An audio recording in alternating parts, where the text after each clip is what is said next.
Hello, everybody. I just wanted to thank you all for coming here. The purpose of my stakeout is to highlight the importance of the meeting that Russia has called for right now and that you will witness.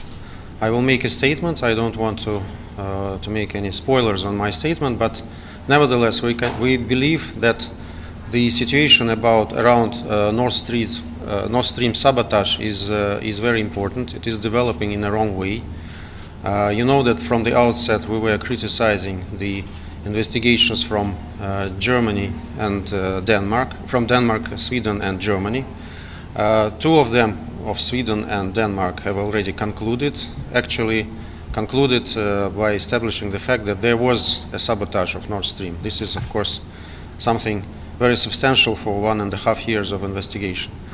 We are noticing that there are new details transpiring right now about the course of the German investigation, but still it remains very obscure and non-transparent for the Security Council, which we think is very bad, because the direction where it all moves is to shift the blame from those who are really behind this sabotage and to present to us kind of a scapegoats who maybe were involved of doing this crime, but they couldn't do it alone. I think everybody understands this. And we're serious people in the Security Council and we should engage in serious things.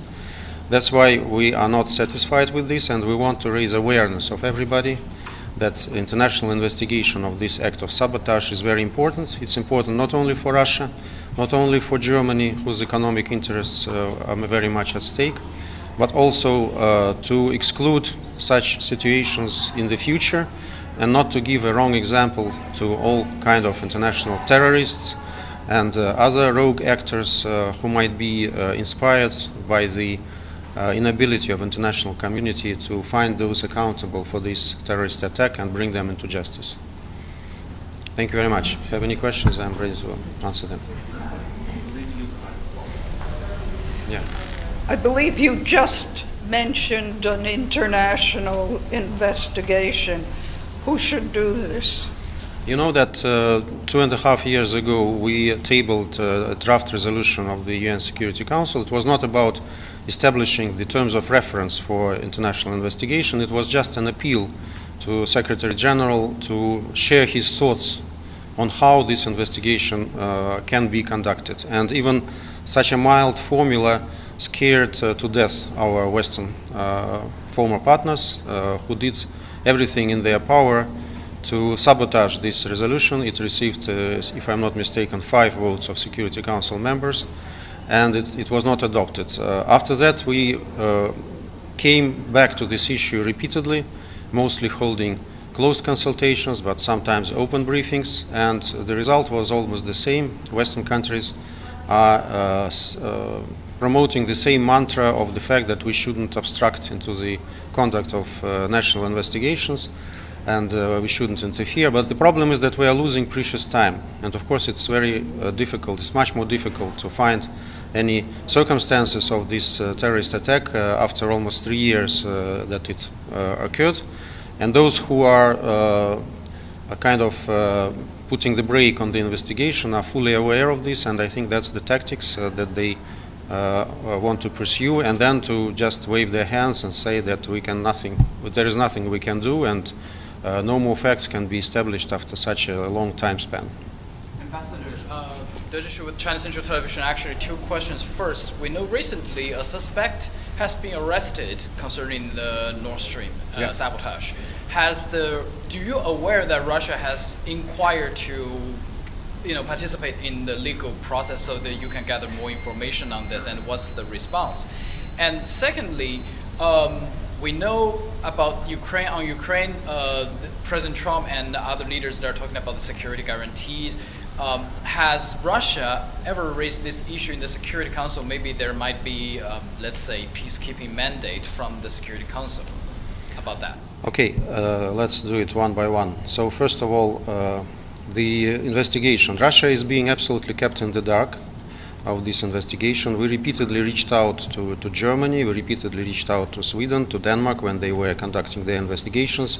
We referred to the binding bilateral agreements between our countries that would necessitate the legal cooperation on such matters, but they were ignored, and anything that we received were just shallow letters refusing de facto to cooperate. So we don't have any access to the materials of the investigation, which is of course scandalous because we are the most affected country in this regard. The other one is Germany, but it's up to them to take any decisions.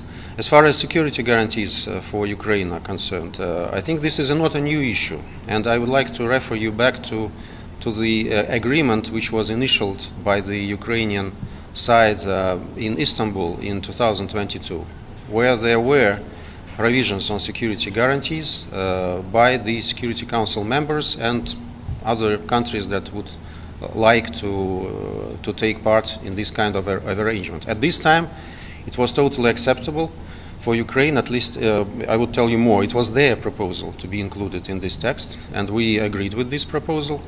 We think that any kind of security guarantees should not only be for Ukraine, but for Russia as well, because Russian security is at stake, at risk. European security is also at risk, and we believe, it's our true belief, that any security in Europe shouldn't be achieved at the expense of security of Russia. And the right equation would be with Russia and not against Russia. So the formulas that we hear about right now, they have nothing to do with security guarantees. It's rather about NATO countries' presence in what is remaining of Ukraine. This is not a serious conversation, of course. If there is a serious conversation about security guarantees, we are ready to engage. And again, the Istanbul model is very much to our help here. As for the Security Council, this is one example where UN can be involved, but this is something for a later stage to discuss, to decide.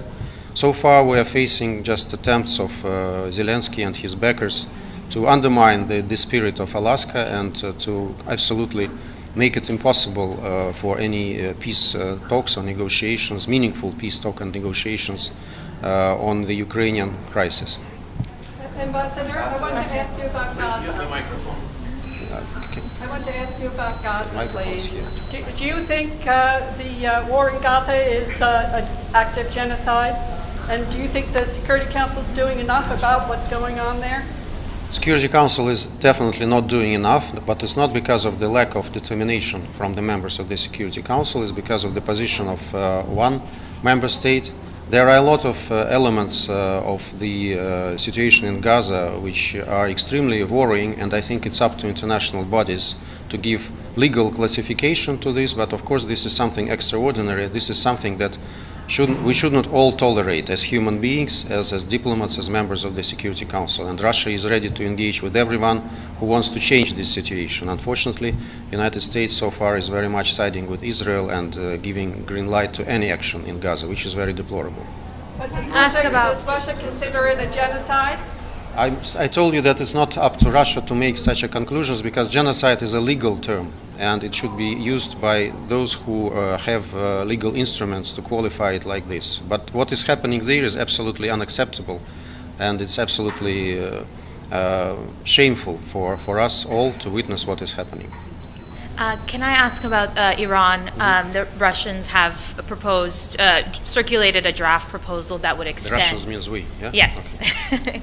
You have circulated a draft proposal that would extend the sanctions relief for 6 months. What has been the response from other members of the Security Council, and do you have any support for this? It's not about sanctions relief for 6 months, but it's about Resolution 2231 extension. And actually, Russia and China, as responsive members of JCPOA, want to give more breathing space for diplomacy and provide some possibilities for engaged diplomatic